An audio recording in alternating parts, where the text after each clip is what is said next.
Hey guys, UCVapers. I'm Josh, and today we're going to be reviewing the Delta 2. And it's not my all-day vape. The sub tank is my all-day vape tank. But today we're about half a tank right now, and we're going to review this thing. And we're going to crack down, and we're going to get to this thing. First thing, the drip tip. It's got that stainless steel finish right here, and it's got this, I believe it's called Delrin, and it keeps it from getting too hot as far as when you're vaping at higher temperatures, or higher wattage should I say, and it keeps it from getting too hot to the mouth. And honestly, it sits pretty damn flush on this thing.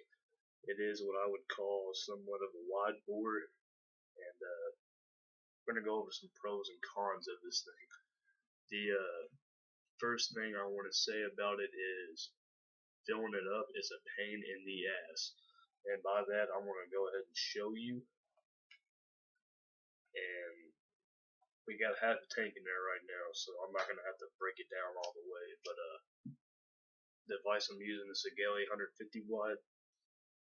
Love this device. Works great. I love the way it's set up. I love the little grid that it has down there. Battery percentage, it shows you all that good stuff. It says two 18650 batteries in there, and it works perfect to my needs. And I love the magnetic backs to it. Had an IPv3, and messing with those screws was a pain in my ass. So my wife has that now, so I still have to deal with it one way or the other. But first thing let's get on to is this coil right here. It is a LVC, liquid valve control. You can turn it right there in the middle, and how much you want to turn it on and off and all that good stuff as far as opening up. I like that about it. It's great. Some things that I do not like about it is that right there in the middle, that tube. It makes it a pain in the ass to fill this thing up, I'm telling you. I mean, yeah, you can tilt it to the side, fill it up to the side, makes it a little bit easier, but it can be a pain in the ass, let me go ahead and tell you that. And like I said, right now I have half a tank in there, and it's a someone's take on Mother's Milk as far as the brick and mortar store that I go to is actually pretty damn good, and it's actually really, really close to it, if not tastes just like it. I love it. I vape it all the time. It's actually one of them juices that I've gotten hooked onto. And anyway, some things that we will note about this before we take a look at how much vapor it produces and all that is this right here. By the way, this is made by Joytech. This is an authentic product. I've done checked it. It is blah blah blah blah blah. The box is up there. First thing is first is this 5-pin connection. It is fitted. It isn't spring loaded, so it sits with almost every 510 device. Some of them, for instance, like a Segali 100 watt before they made the Plus. I heard some people have some problems out of those as far as that little pin on the inside of it. Unlike this one, that's why I waited for this one to come out. And anyway, it's got the stainless steel design. It looks great, by the way. And to raise the Delta 2 right there, Joytech right there. And this thing right here, the airflow is buttery smooth. It's great. I don't have any leakage problems out of it. I will go ahead and say that. Some cons with it is that little 3 glass thing, the little 3 windows to see your thing is sucks in my opinion. You don't. I mean, if they would have made this to where that was kind of like a little square or something where you can actually see how much juice is in it, it would be better in my opinion. Then again, though, it would kind of defeat the purpose of this stainless steel design to protect the Pyrex glass in it. And I mean, if you drop this, you're not going to break the glass. Another pro with it is it's cheaper than the rest of the devices the tanks that I bought. In my opinion, came at a price of $40. The mini, I believe, is $50 right now, $49.99. This one was $39.99. When I bought this big fat bad boy, it was $60 retail price at the store that I bought it from. The Atlantis was actually $45 at that store, so it's been cheaper than this. And I bought the mini as well. My wife uses it, and it's cheaper, so that's a pro. The stainless steel design on it is great. I consider that a pro. The drip tip, I consider that a pro. I don't know about the little black piece, the Delvin or whatever it's called. I don't know how safe that is, but I wouldn't think that it would really harm any of us. I like another pro with it is the buttery smooth airflow control on it. That's great. Some cons that I personally had with it, not everybody, is the coils.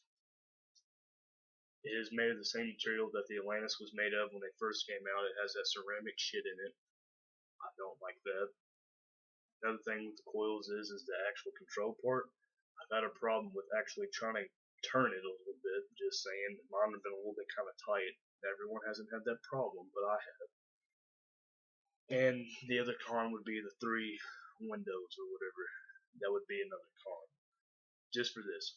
And the last con that I have in this is 2 parts to the last con, actually. First one would be it has a muted flavor at lower wattages as far as like 20 something watts. The second part with that is you got to run this thing at a higher wattage. More power is going to be thrown into it for you to get a better vape experience out of it.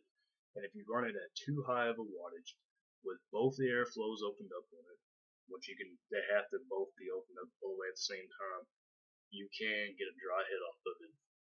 Just saying.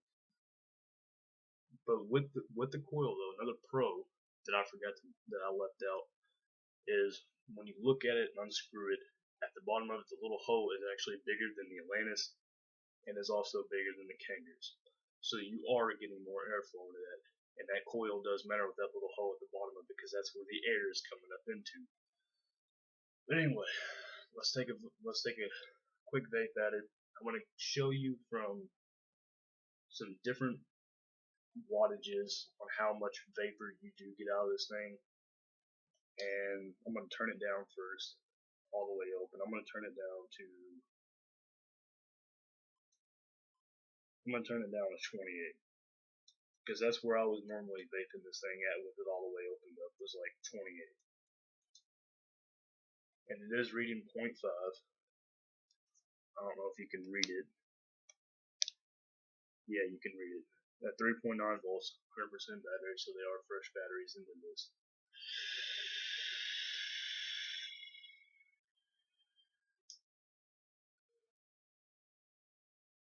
That's at 28.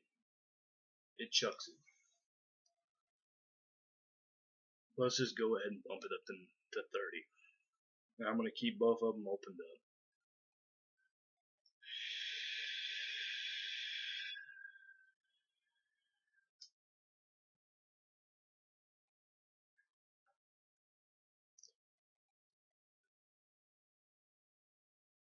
It is a beast of a tank. I'm liking it more. Another con with it is that I do have 2 actually that I actually just left out is it is a pain with the filling it up. It is a pain to fucking clean it because with the glass in it and you can't fully take the tank apart. I do not like that. Like I can with my Kangaroo sub tank. Another that I have with it is even though it is the cheapest, it has the lowest mil capacity out of all of them. I don't know how much the Nano has as far as mils go, but with the Mini and even the sub tanking, other than the Atlantis, if you want to throw that in there, but if the Atlantis can still beat it if you buy the $15 5 mil tank with it. So as far as standard goes, it has it beat. As far as most people will actually go out and buy that $15 5 mil capacity tank just to make the Atlantis better. But it only has 3.5 mils in it, and with that though, it sucks it down fast, quicker than the Atlantis does with that 2 mils. So they're kind of neck and neck in that race as far as they might as well both be considered the same, which is standard, because it sucks it more than that Atlantis does, in my opinion. But like I said, what the pro with it is I've never had a leakage like I have with the Atlantis. Some people say that they've never had it with the Atlantis, and that is great. And that is an authentic Atlantis. It isn't a fake. None of these products are any fakes. They're all bought through a brick and mortar store that bought it through the company. So anyway, let's bump it up to 30 months, like I said.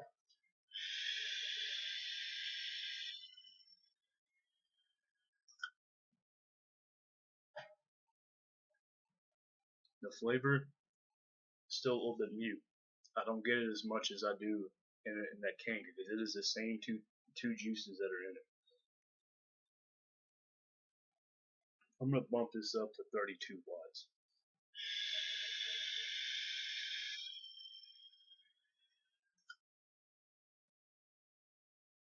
Like I said, it chucks it. I mean, there is no denying it. It does what it says it's gonna do. It chucks the flavor. I mean the vapor, and it does chuck the flavor with the higher wattage. That's a con with it.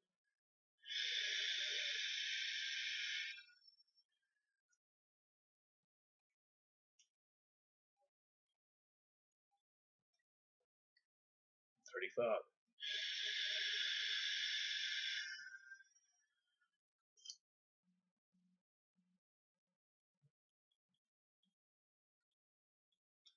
As you can see, it is clouds. 37.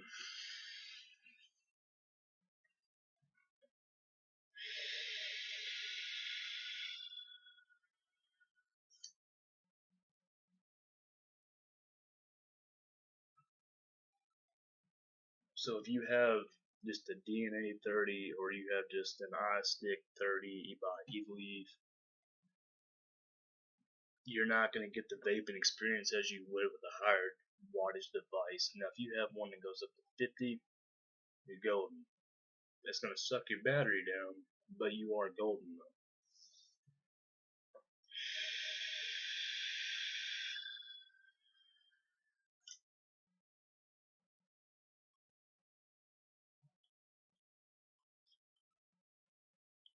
I'm going to go ahead and crank this thing up to 40 watts.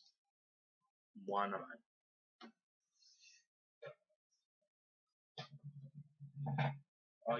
Matter of fact, I'll even step back a little bit for this one.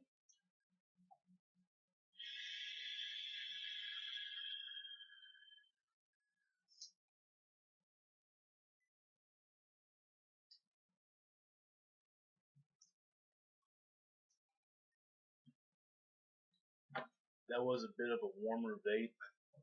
Just gonna go ahead and note that, of course. Let's crank it up to 42 watts at 4.8 volts.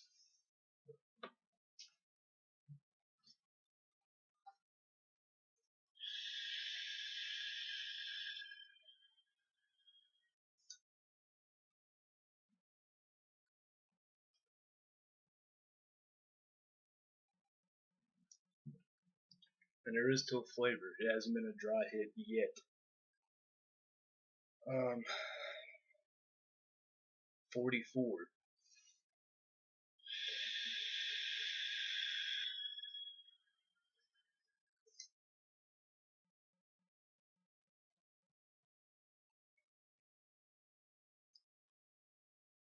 And now if he started getting a little bit hot on that one, I'm just gonna go ahead and note that. And one thing I do want to note that I have been getting in this with the higher wattages is I have been getting a little bit of a juice jumping up in my mouth. Just noting that. Everyone may not get that, but I am getting that with mine. And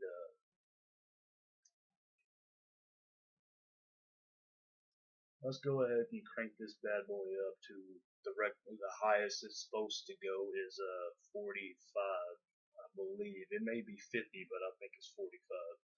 And that is at 5 volts. I'm just going to go ahead and note that, and let's go ahead and get it cracking. We'll see how much we get. I will do a step back like I was doing a while ago, and we'll see how much vapor we're going to get out of this bad boy.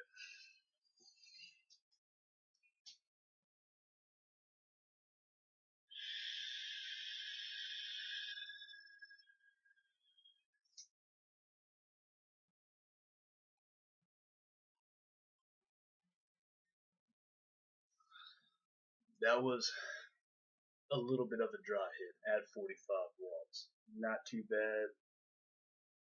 And so yeah, that's the Delta 2. That's how much that thing powers at. That's how high it'll go. You can decide if this tank is right for you.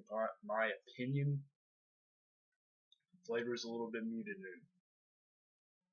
It also leaves somewhat of a nasty, in my opinion, not really nasty, but it leaves a little bit of a aftertaste in your throat and in your mouth. That could be from where that juice was coming up. More likely it is. But if I had to rate this on a scale from 1 to 10, and if I want to throw in 0.5, I would say it's anywhere between a 7.5 to an 8.5, and I'll be generous and say it's an 8 as far as that goes. It's not the greatest, but if you are looking for a tank that can handle shooting up into those higher wattages and you want to show off a little bit of those clouds, you will get that with that tank. That tank is a little bit hot from sitting there and vaping at those high wattages, and it's not a bad tank by no means.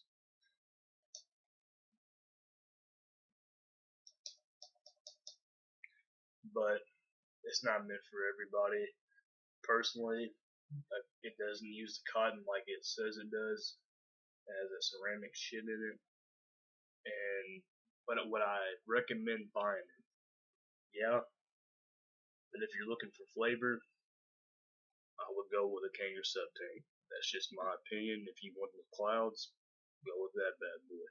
The Kanger, it can shoot out some clouds too. But that's all I got for you guys today on the Delta 2. It is a very, very good tank, but it is not the greatest tank like a lot of people are making it out to be. So that's all I got. See you guys later.